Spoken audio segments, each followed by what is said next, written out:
বিশ্ব সংবাদে আপনাদের স্বাগত। সংবাদের শুরুতেই শিরোনাম, পরে বিস্তারিত। ইরানের শাসন ব্যবস্থার অবকাঠামোতে ইসরায়েলের ব্যাপক হামলা।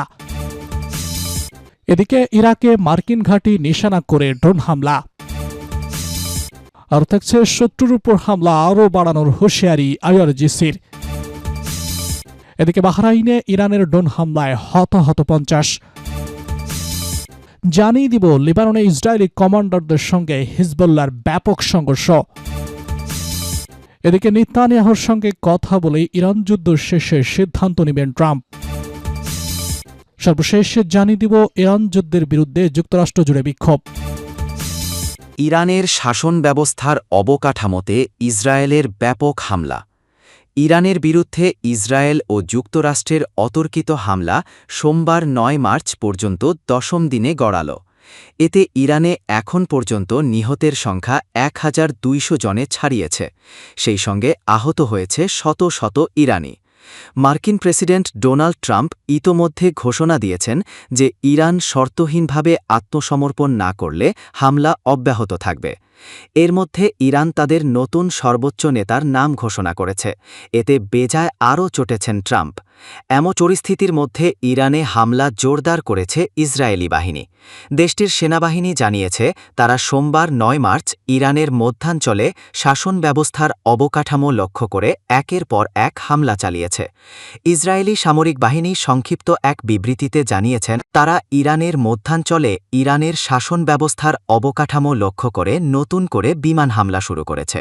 তবে এতে কী পরিমাণ ক্ষয়ক্ষতি বা হতাহতের ঘটনা ঘটেছে সেই সম্পর্কে বিস্তারিত কিছু জানা যায়নি।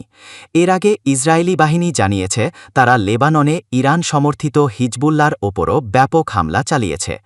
এদিকে ট্রাম্প সর্বশেষ জানিয়েছেন যে ইরানের সঙ্গে চলমান যুদ্ধ কখন শেষ হবে সেই সিদ্ধান্ত তিনি ইসরায়েলের প্রধানমন্ত্রী বেনিয়ামিন নেতানিয়াহুর সঙ্গে আলোচনার মাধ্যমেই নেবেন। মার্কিন প্রেসিডেন্ট স্পষ্টভাবে বলেছেন এই যুদ্ধ সমাপ্তির বিষয়টি একটি যৌথ সিদ্ধান্তের ওপর নির্ভর করবে এবং তিনি ও নেতানিয়াহু এই বিষয়ে নিয়মিত যোগাযোগ রক্ষা করে চলছেন। ট্রাম্পের মতে পরিস্থিতি বিবেচনায় নিয়ে সঠিক সময়ে এই সিদ্ধান্ত গ্রহণ করা হবে। ইরাকে মার্কিন ঘাঁটি নিশানা করে ড্রোন হামলা। ইরাকের কুর্দিস্তান অঞ্চলের এরবিল বিমানবন্দরের কাছের একটি মার্কিন সামরিক ঘাঁটি নিশানা করে ড্রোন হামলা চালানো হয়েছে, খবর রয়টার্সের। নিরাপত্তা সূত্র এই তথ্য নিশ্চিত করেছে। অন্যদিকে ইরাকের রাজধানী বাগদাদের আন্তর্জাতিক বিমানবন্দরের কাছের একটি মার্কিন কূটনৈতিক স্থাপনা নিশানা করে ড্রোন ও রকেট হামলা হয়।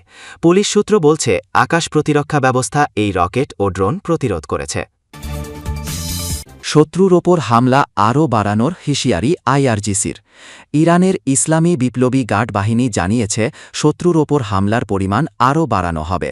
রোববার এক বিবৃতিতে এ হুঁশিয়ারি দেয় তারা। তাসনিম নিউজের বরাতে প্রতিবেদনে বলা হয়েছে আইআরজিসির আকাশ প্রতিরক্ষা বাহিনী নতুন ধরনের ক্ষেপণাস্ত্র ব্যবহার করে তেল আবিব, বীর আল সাবা এবং যুক্তরাষ্ট্রের আল আজরাক বিমান ঘাঁটিতে হামলা চালিয়েছে। এসব হামলা ট্রু প্রমিস 4 অভিযানের অংশ বলে জানানো। আইআরজিসি জানায় আমিরুল মোমিনিন নামের এই অভিযানে ড্রোন ও ক্ষেপণাস্ত্র দিয়ে ইসরায়েল ও যুক্তরাষ্ট্রের বিভিন্ন সামরিক ঘাঁটিকে লক্ষ্য করে আঘাত করা হয়েছে। বিবৃতিতে আরও বলা হয় যুক্তরাষ্ট্রের আল আজরাক বিমান ঘাঁটি তাদের একটি বড় সামরিক ঘাঁটি এবং সেখানে কয়েক দফা হামলা চালানো হয়েছে। একই সঙ্গে ইসরায়েলের তেল আবিব ও বীর আল সাবা এলাকায় খাইবার শেকার নামের শক্তিশালী ক্ষেপণাস্ত্র ব্যবহার করা হয়েছে। আইআরজিসি সতর্ক করে বলেছে আগামী কয়েক ঘণ্টা ও দিনে ইসরায়েল ও যুক্তরাষ্ট্রের অবস্থান লক্ষ্য করে হামলার পরিধি আরও বাড়ানো হবে। এ বিষয়ে পরবর্তী তথ্য সময়মতো ইরানের জনগণকে জানানো হবে। বাহরাইনে ইরানের ড্রোন হামলায় হতাহত ৩২। বাহরাইনের রাজধানীর কাছে ইরানের ড্রোন হামলায় অন্তত ৩২ জন আহত হয়েছেন। দেশটির রাষ্ট্রায়ত্ত সংবাদ সংস্থা বাহরাইন নিউজ এজেন্সি এই তথ্য জানিয়েছে। দেশটির স্বাস্থ্য মন্ত্রণালয়ের বরাত দিয়ে সংবাদ সংস্থাটি বলেছে আহতদের সবাই বাহরাইনের নাগরিক। তাদের মধ্যে ১৭ বছর বয়সী এক কিশোরী রয়েছে। তার মাথা ও চোখে আঘাত লেগেছে। আহতদের মধ্যে একজনের বয়স মাত্র ২ মাস। প্রতিবেদনে বলা হয় আহতদের মধ্যে ৪ জনের অবস্থা গুরুতর।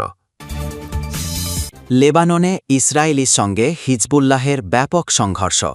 পূর্ব লেবাননে সিরিয়া সীমান্ত অতিক্রম করে হেলিকপ্টারযোগে অবতরণ করা ইসরায়েলি বাহিনীর সঙ্গে হিজবুল্লাহ যোদ্ধাদের তীব্র সংঘর্ষ চলছে। সোমবার ৯ মার্চ হিজবুল্লাহ এক বিবৃতিতে জানিয়েছে তারা তাদের প্রভাবাধীন এলাকায় প্রায় ১৫টি ইসরায়েলি হেলিকপ্টারের অনুপ্রবেশ শনাক্ত করেছে। সংঘাত শুরু হওয়ার পর এটি লেবাননের অভ্যন্তরে ইসরায়েলের দ্বিতীয় বড় ধরনের কমান্ডো অপারেশন। এই অভিযানে দুই পক্ষের মধ্যে সরাসরি গোলাগুলি চলছে এবং হিজবুল্লাহ দাবি করেছে যে তারা এই অনুপ্রবেশকারী বাহিনীকে প্রতিহত করতে উপযুক্ত অস্ত্র ব্যবহার করে পাল্টা আক্রমণ শুরু করেছে। লেবাননের রাষ্ট্রীয় সংবাদ সংস্থা ন্যাশনাল নিউজ এজেন্সি এনএনএ জানিয়েছে বেকা উপত্যকার নবি শিট শহরের উপকণ্ঠে ইসরায়েলি বাহিনীকে হটাতে প্রচণ্ড যুদ্ধ চলছে। বেকা অঞ্চলের হিজবুল্লাহর ২ জন কর্মকর্তা এএফপিকে নিশ্চিত করেছেন সংঘর্ষ চলাকালীন তারা একটি ইসরায়েলি হেলিকপ্টার ভূপাতিত করতে সক্ষম হয়েছেন। ইরান সমর্থিত এই গোষ্ঠীটি জানিয়েছে যে তাদের যোদ্ধারা এখনও রণক্ষেত্রে অবস্থান করছে এবং অনুপ্রবেশকারী কমান্ডোদের ঘিরে ফেলার চেষ্টা চালাচ্ছে। তবে ইসরায়েলি সেনাবাহিনী এই চাঞ্চল্যকর ঘটনা বা হেলিকপ্টার বিধ্বস্ত হওয়ার বিষয়ে তাৎক্ষণিকভাবে কোনো মন্তব্য করেনি।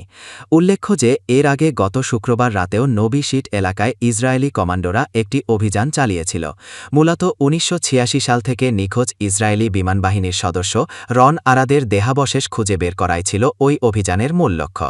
তবে লেবাননের সেনাবাহিনী ও স্বাস্থ্য মন্ত্রণালয়ের দেওয়া তথ্য অনুযায়ী সেই প্রথম দফার অভিযানে রন আরাদের কোনো সন্ধান পাওয়া না গেলেও সংঘর্ষে ৩ জন লেবানিজ সেনা এবং বেকা উপত্যকার ৪১ জন বাসিন্দা প্রাণ হারিয়েছিলেন। রবিবারের এই নতুন হানা সেই ব্যর্থ অভিযানেরই একটি ধারাবাহিকতা বলে মনে করা হচ্ছে। পূর্ব লেবাননের এই দুর্গম পাহাড়ি এলাকায় ইসরায়েলি কমান্ডোদের বারবার ল্যান্ডিং করার বিষয়টি মধ্যপ্রাচ্যে চলমান যুদ্ধের তীব্রতাকে আরও বাড়িয়ে দিয়েছে। সিরিয়া সীমান্ত ব্যবহার করে হেলিকপ্টারে করে সেনা নামানোর এই কৌশলগত চাল হিজবুল্লাহ প্রতিরক্ষা ব্যবস্থাকে বড় ধরনের চ্যালেঞ্জের মুখে ফেলেছে। স্থানীয় বাসিন্দারা জানিয়েছেন যে আকাশ জুড়ে এখনও ইসরায়েলি ড্রোনের আনাগোনা লক্ষ্য করা যাচ্ছে এবং বোমাবর্ষণের শব্দ শোনা যাচ্ছে। পুরো বেকা উপত্যকা এখন কার্যত রণক্ষেত্রে পরিণত হয়েছে এবং হতাহতের সংখ্যা আরও বাড়তে পারে বলে আশঙ্কা করা হচ্ছে। যুক্তরাষ্ট্রের প্রেসিডেন্ট ডোনাল্ড ট্রাম্প জানিয়েছেন ইরানের সঙ্গে যুদ্ধ শেষ করার সিদ্ধান্ত তিনি ইসরায়েলের প্রধানমন্ত্রী বেনিয়ামিন নেতানিয়াহুর সঙ্গে যৌথভাবে নেবেন। রোববার দ্য টাইমস অফ ইসরায়েলকে ফোনে দেওয়া সাক্ষাৎকারে ট্রাম্প এ কথা জানান। সাক্ষাৎকারে ট্রাম্প বলেন এ বিষয়ে তাদের দুজনের মধ্যে কথাবার্তা চলছে। সঠিক সময়ে তিনি একটি সিদ্ধান্ত নেবেন। যুক্তরাষ্ট্র হামলা বন্ধ করলে ইসরায়েল একাই ইরানের বিরুদ্ধে যুদ্ধ চালিয়ে যাবে কি?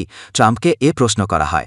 জবাবে তিনি সেই সম্ভাবনা নিয়ে আলোচনা করতে অস্বীকৃতি জানান। তিনি বলেন আমার মনে হয় না সেটি প্রয়োজন হবে। ইরান যুদ্ধের বিরুদ্ধে যুক্তরাষ্ট্র জুড়ে বিক্ষোভ। ইরানের বিরুদ্ধে ইসরায়েল ও যুক্তরাষ্ট্রের প্রাণঘাতী সামরিক অভিযান দ্বিতীয় সপ্তাহে গড়ালে এর প্রতিবাদে উত্তাল হয়ে উঠেছে খোদ আমেরিকা। গত সপ্তাহান্ত জুড়ে new York, Washington DC, Los Angeles এবং শিকাগো সহ অন্তত ৫০টি প্রধান শহরে হাজার হাজার মানুষ রাস্তায় নেমে এই যুদ্ধের অবসান দাবি করেছেন। বিক্ষোভকারীরা ইরান থেকে হাত সরাও এবং মধ্যপ্রাচ্যে নতুন কোনো যুদ্ধ নয় সম্বলিত প্ল্যাকার্ড হাতে ট্রাম্প প্রশাসনের যুদ্ধবাজ নীতির তীব্র নিন্দা জানান। নিউ ইয়র্কের ম্যানহাটনে অবস্থিত ইউনিয়ন স্কোয়ারে সমবেত কয়েকশো বিক্ষোভকারী স্লোগান দেন যে বর্তমান বিশ্বের সবচেয়ে বড় হুমকি হল ডোনাল্ড ট্রাম্প এবং মার্কিন প্রশাসন। তারা দাবি করেন জনগণের ট্যাক্সের টাকা যুদ্ধের পেছনে ব্যয় না করে জনকল্যাণমূলক কাজে ব্যবহার করা হোক। নিউ ইয়র্কে বিক্ষোভে অংশ নেওয়া মায়া নামের এক আন্দোলনকারী সিনহুয়াকে বলেন এটি একটি অন্যায় যুদ্ধ এবং মূলত অন্য একটি দেশের ভূখণ্ড দখল ও সম্পদ লুটপাটের উদ্দেশ্যে এই রেজিম চেঞ্জ বা সরকার পরিবর্তনের চক্রান্ত করা হচ্ছে।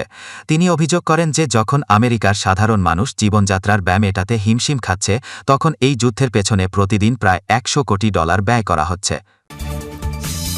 এই বিপুল পরিমাণ অর্থ জনস্বাস্থ্য, শিশু যত্ন এবং গণপরিবহনের উন্নয়নে ব্যয় করা উচিত বলে তিনি মনে করেন।